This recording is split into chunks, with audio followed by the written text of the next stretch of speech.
Bonjour, ravi d'être avec vous et on remercie M. Boularda d'avoir pensé à cette initiative de faire des journées de pédiatrie ambulatoire, parce que je crois qu'on en manque beaucoup. Et là, ce qu'on va faire, c'est qu'on va vous parler d'un sujet qui est fréquent en pédiatrie, à savoir les allergies aux protéines du lait de vache. Et on a souhaité vous parler d'un côté pour bien le creuser, disons, et vous parler donc des pièges diagnostiques et des difficultés diagnostiques une autre fois. J'espère que ces journées vont se renouveler et on va essayer donc de vous parler la prochaine fois de la prise en charge thérapeutique. Mais déjà, faire un bon diagnostic, c'est une bonne partie du chemin. Et donc, le professeur Boufersaoui va vous dire comment on peut faire un bon diagnostic. Donc, il va vous parler des outils diagnostiques. Ensuite, le docteur Sekfali va vous parler de certains pièges diagnostiques. Et enfin, je ferai une synthèse, puis donc nous répondrons à vos questions donc, que nous avons synthétisées. Donc, sans plus tarder, la parole est au professeur Boufersaoui qui va vous parler des outils diagnostiques dans l'allergie aux protéines du lait de vache. À vous la parole. Merci, Madame la Présidente. Pour ma part, je remercie aussi ESPRO et à sa tête le docteur Ahmed Boularda pour tous ces efforts pour la formation médicale continue de nos confrères. Donc, je suis chargé de faire comment on fait le diagnostic d'une allergie aux protéines de lait de vache. Alors, quand un enfant fait une réaction adverse à un aliment, ça peut être plusieurs choses. Ça peut être l'aversion, ça peut être une hypersensibilité, ça peut être un déficit du métabolisme, et ça peut être soit une intoxication ou une infection, d'ailleurs toxique ou microbienne. Et donc l'hypersensibilité, ça peut être une hypersensibilité alimentaire non allergique, c'est ce qu'on appelle l'intolérance, et ça peut être une allergie alimentaire. Et dans le cadre de l'allergie aux protéines de lait de vache, comme on l'a défini comme étant une réaction adverse mais reproductible et qui est de mécanisme immunologique à une ou plusieurs protéines de lait de vache. Cette allergie peut être IgE-médiée, c'est dans le cadre des formes réagéniques, où la réaction elle est immédiate et elle est médiée par les immunoglobulines E. Elle peut être non IgE-médiée, et c'est des formes retardées, semi-retardées, qui sont médiées soit par les complexes humains ou par les cellules, et ça peut être une affection qui soit mixte, comme par exemple dans le cadre de la dermatite atopique ou dans les pathologies digestives à eosinophiles. Voilà. Est-ce qu'elle est fréquente, cette maladie? Eh bien, si on voit à travers la littérature qui existe à travers le monde, on voit que cette allergie aux protéines de lait de vache, elle est assez fréquente. Et la prévalence, elle dépend des études, mais elle est en gros entre 0,5 et 3%. Sauf que, bien sûr, il faudra faire très attention pour le diagnostic. On va en parler tout à l'heure. Il ne faut pas confondre la fréquence qui est, ou le diagnostic qui est basé sur les éléments cliniques uniquement, ou bien des éléments qui sont rapportés par les parents ou par les médecins d'ailleurs, et le diagnostic qui est fait par une démarche bien précise qu'on verra tout à l'heure. Qu'en est-il en Algérie? Eh bien, en Algérie, il y a peu d'études, néanmoins, le peu d'études qui ont été faites, soit à Constantine, soit à Alger, sont, pour la prévalence, c'est à peu près entre 1,8 et 2%. Alors, comment on fait le diagnostic? Le diagnostic obéit à une démarche bien précise. Il y a d'abord les manifestations cliniques, et dans les manifestations cliniques, c'est l'interrogatoire qui est très important. Il y a le bilan allergologique, et parfois, on est obligé d'arriver jusqu'à faire un test de provocation par voie orale. Alors, sur le plan de l'anamnèse, on va poser des questions aux parents, et on va rechercher ce qu'on appelle les facteurs de risque. Quels sont ces facteurs de risque? C'est la recherche de l'atopie familiale, qu'elle soit une allergie alimentaire ou autre. Et puis, la notion de prise de premier biberon suivie par une rupture de tolérance. C'est-à-dire que l'enfant prend 1 ou 2 ou 3 biberons, 1 jour, 2 jours, 3 jours, et il arrête de prendre le lait de vache et il est mis sous allaitement maternel. Et plus tard, bien sûr, à l'introduction du lait de vache, il commence à faire des symptômes. Et puis, la notion de césarienne, la naissance de césarienne, et c'est connu par rapport à l'installation tardive du microbiote chez ces enfants-là. Et donc, c'est un facteur favorisant l'installation d'une allergie aux protéines de lait de vache, comme aussi les autres allergies alimentaires ou respiratoires d'ailleurs. Et puis, on va se poser la question sur la notion de timing, c'est-à-dire le délai écoulé entre la prise des protéines de lait de vache et l'apparition des symptômes. Et par rapport à ça, on a ce qu'on appelle des manifestations immédiates, c'est des manifestations qui apparaissent dans les 2 heures après l'ingestion de lait de vache, c'est des formes IgE médiées, et les manifestations retardées, dont les symptômes apparaissent après les 2 heures, mais ça peut s'étendre jusqu'à 72 heures après la prise de protéines de lait de vache. C'est des formes non IgE médiées, et c'est des tableaux plus ou moins atypiques, on va dire. Les signes cliniques sont variés. Les signes cliniques les plus fréquents, c'est les signes gastro-intestinaux, cutanés, respiratoires, et on peut avoir, dans certains cas, l'existence des chocs anaphylactiques qui peut aller jusqu'à 9% des enfants porteurs d'APLV. Il faut savoir que chez ces enfants-là, dans 92% des cas, il existe 2 ou plusieurs symptômes.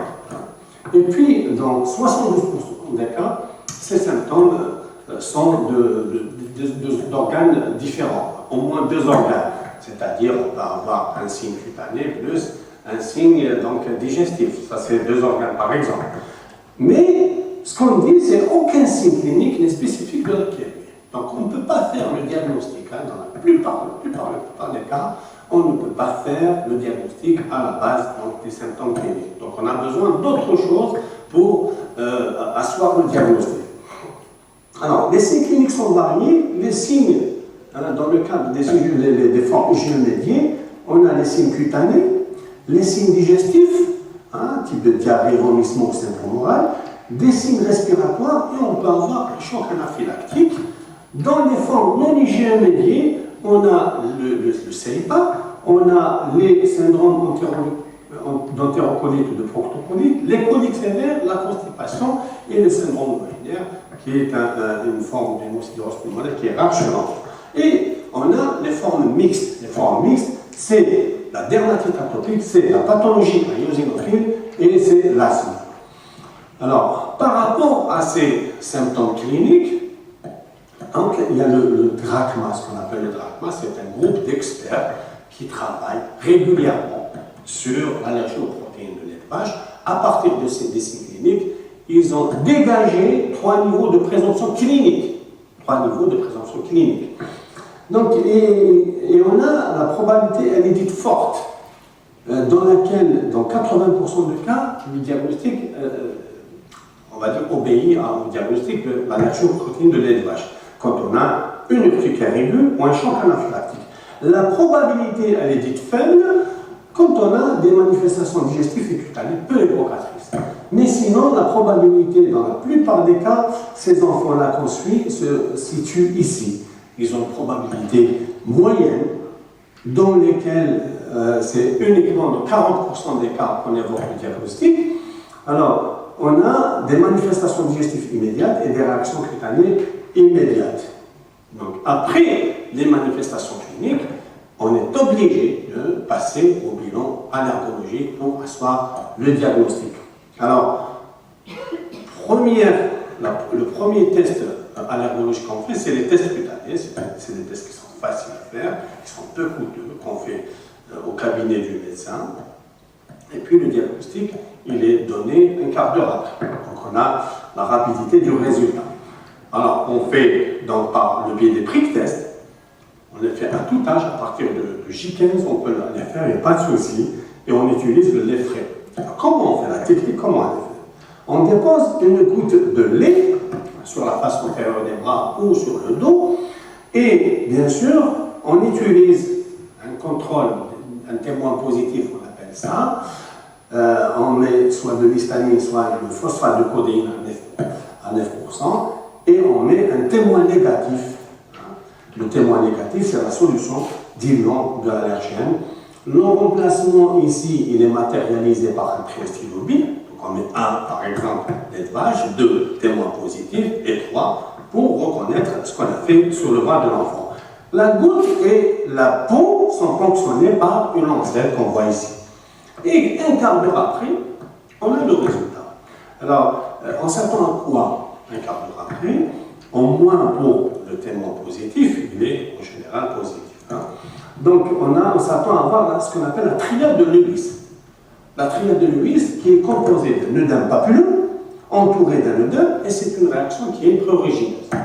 Et pour dire que le test est positif, c'est-à-dire au lait de vache, il faut que l'allergène qu'on a mis, le lait de vache, la papule correspondant au lait de vache, il faut qu'elle soit au moins supérieure de 3 mm au témoin négatif, qui doit être négatif, et au moins égale à 50% du témoin positif. Voilà comment on fait. Sauf que, avant de faire le test, il faut demander aux parents si l'enfant n'a pas été sous antihistaminique ou sous corticoïde. Auquel cas, pour ne pas fausser les résultats, on arrête les antihistaminiques de première génération. Avant, on disait 4 semaines, maintenant il y a beaucoup d'auteurs qui disent 2 semaines suffisent. Et pour les antihistaminiques de deuxième génération, il n'y a pas longtemps on nous disait 5 à 7 jours, et pourtant certains maintenant disent 3 à 5 jours suffisent. Pour les corticoïdes, si l'enfant, pour les corticoïdes systémiques, si l'enfant est sous corticoïdes par voie orale de façon aiguë, jusqu'à 30 mg par jour, on peut faire les tests, il n'y a pas de souci. Si c'est plus, on arrête une semaine. Si c'est un enfant qui est sous corticothérapie prolongée, jusqu'à 10 mg par jour, on peut faire les tests, sinon on arrête une semaine. Et bien sûr, pour les dermocorticoïdes, on arrête 2 à 3 semaines. Alors, il faut savoir que les tests cutanés ont une excellente valeur prédictive négative, donc c'est un bon marqueur pour éliminer le diagnostic d'une APLV. Mais la valeur prédictive positive, elle est beaucoup moins bonne, donc, puisqu'elle a une sensibilité de 88% uniquement et une spécificité de 68%. Deuxième test allergologique, c'est le dosage des IgE spécifiques, qu'on fait à n'importe quel âge là aussi. Seulement, il faut faire attention. Il ne faut pas faire des tests multi-allergéniques. Non, il faut faire selon la méthode CAP-système. C'est des allergènes unitaires qu'on fait. Et puis on demande de faire les tests aux protéines de lait de vache, c'est-à-dire F2, spécifique. Parce que si vous ne spécifiez pas, les laboratoires, qu'est-ce qu'ils font? Ils font toutes les protéines de lait de vache. Ça revient cher. Donc ce qui est recommandé maintenant, c'est de faire que le test au lait de vache. Il faut spécifier entre parenthèses F2. On dit qu'il ne remplace pas les tests cutanés, mais il est complet, on verra tout à l'heure. La valeur de probabilité clinique négative, elle est de 0,35. C'est reconnu par tous, sauf que quand c'est positif, on ne peut pas dire de façon certaine que le diagnostic d'APLV est posé. On verra tout à l'heure comment on fait, il y a un algorithme pour ça. Il ne faut pas faire des tests multi-allergéniques parce que c'est des tests qui sont coûteux et il y a beaucoup de faux positifs et beaucoup de faux négatifs. Alors, le lait est composé d'une trentaine de protéines. Tous, elles sont identifiées maintenant. Elles sont appelées par BOS-D pour Bos domesticus. Mais les principaux allergènes du lait de vache, c'est l'alpha-lactoglobuline, c'est la bêta-lactoglobuline, c'est l'allergène majeur, parce qu'il n'est pas contenu dans le lait maternel. Et puis la caséine, c'est la protéine la plus allergénique. Elle est impliquée dans les formes sévères et les formes persistantes. Alors, les atopie patch tests, elles ne sont pas recommandées par la plupart des sociétés savantes. Pourquoi? Parce qu'on dit que leur lecture est difficile, elle est subjective, elle dépend de chaque opérateur. Il y a une mauvaise reproductibilité et bien sûr, il n'y a pas d'évidence claire concernant les atopie patch tests. Certains auteurs gardent leur intérêt dans l'exploration de la dermatite atopique. Alors, dans la plupart des cas, on a la clinique, les tests allergologiques, dans la plupart des cas, donc, on peut faire le diagnostic. Sauf que, dans certains cas, on est obligé de passer par le test de provocation par voie orale. Il consiste en quoi? D'abord, c'est le gold standard du diagnostic de l'allergie alimentaire en général, en l'occurrence ici, l'allergie aux protéines de lait de vache. Il consiste à quoi? Il consiste à l'ingestion du lait dans le but de quoi? De reproduire les symptômes. C'est ça en réalité. Donc il permet de poser le diagnostic, il permet aussi d'évaluer la dose déclenchante, ce qu'on appelle la dose réactogène. Seulement, c'est un test qui est long, il est chronophage, c'est un test qui est coûteux et c'est un test qui n'est pas dénué de risques parfois graves. Donc c'est pour ça que pour le faire, il faut une certaine sécurité à assurer à l'enfant, bien sûr. Il faut des moyens matériels, des compétences et un environnement assurant la sécurité. Donc on le fait où? On le fait dans une structure hospitalière proche d'unité de soins intensifs. C'est-à-dire qu'il faut qu'il y ait une unité de soins intensifs à côté, que le réanimateur soit donc, au courant que ce jour-là, on va faire un TPO et qu'il est facilement joignable par téléphone. Et il faut du personnel médical et paramédical qui connaissent en quoi consiste ce test et qui connaissent comment faire face aux réactions éventuelles que peut poser l'enfant. L'hospitalisation, elle se fait 2 jours, on débute le matin bien sûr, et puis on donne des explications aux parents, bien sûr. Normalement, on les fait signer pour faire ça, mais allez, on peut leur expliquer en quoi ça consiste. Bon, c'est refusé, ils refusent. Maintenant, il faut leur expliquer. Et il faut des moyens de surveillance, bien sûr. Il faut des médicaments. C'est très important d'avoir de l'adrénaline, des corticoïdes, des bronchodilatateurs, des antihistaminiques. C'est une condition à ne pas négliger. Il faut du matériel pour de l'oxygène. Alors, il faut que le protocole de traitement d'une réaction, non seulement soit rédigé, accroché au lit du malade, et les doses sont déjà préparées pour une éventuelle réaction à ce test-là. L'évaluation clinique, elle se fait 2 heures avant le test pour éliminer éventuellement une petite contre-indication concernant. Donc on ausculte, on examine l'enfant, on ausculte. Maintenant, s'il est par exemple de la fièvre, on ne le fait pas. S'il est en train de civil, on ne le fait pas. Si par hasard, ce jour-là, il fait une infection des voies aériennes, il éternue, il a une rhinorrhée, on ne le fait pas aussi. S'il est en train de vomir déjà pour une infection autre que l'allergie, on ne le fait pas. C'est comme ça. Et puis après, à la fin du test, on garde l'enfant jusqu'à 2 heures, au maximum 4 heures. Après, parce qu'il y a des réactions un peu tardives. Alors, on fait le test, mais avant de faire le test, on fait ce qu'on appelle une épreuve d'éviction. Quelle est la durée de cette épreuve d'éviction? Beaucoup de médecins se posent la question et ils nous la posent à chaque fois. Alors, pour le répondre, la durée d'éviction, alors pour des réactions hygiéno-dépendantes, 2 semaines, pas plus, on peut à partir de 2 semaines. Pour une dermatite atopique, si l'enfant présente une dermatite atopique, on fait l'éviction dans 4 semaines, mais pour les formes digestives, l'éviction elle est encore plus prolongée. Et puis on fait le TPO. Le TPO diagnostique, on le fait en ouvert dans la plupart des centres, ici ou ailleurs d'ailleurs. Mais l'idéal, ça serait en simple ou en double aveugle. En ouvert, c'est-à-dire que le médecin, l'infirmière, les parents et l'enfant savent que c'est du lait qu'on donne à cet enfant-là. Mais si on veut être strict, on fait en double aveugle, mais ça demande beaucoup de temps, ça demande beaucoup d'argent surtout. Parce qu'en double aveugle, ni le médecin, ni l'infirmière, ni l'enfant, ni le parent ne connaissent où est le lait, où est le placebo. Donc il n'y a que la diététicienne qui prépare tout ça et bien sûr. Et puis on commence le test. On commence progressivement. Progressivement, on donnera 1 minute, 2 minutes et ainsi de suite. Chaque 5 minutes, on augmente la dose. Alors, pour résumer un peu tout ça, pour faire le diagnostic à partir de la clinique et des tests qu'on a vus maintenant, si l'enfant a une faible probabilité clinique, on l'a vu tout à l'heure, dans la faible probabilité clinique, le diagnostic n'est possible dans 10% des cas. On ne cherche pas la valeur du prick test. On fait le TPO. Maintenant, si on a des prick tests supérieurs ou égaux à 3 mm et on a une moyenne probabilité, on l'a vu tout à l'heure, dans la plupart des cas, les enfants arrivent dans ces cas-là, avec une probabilité qui est moyenne pour le diagnostic, probabilité clinique.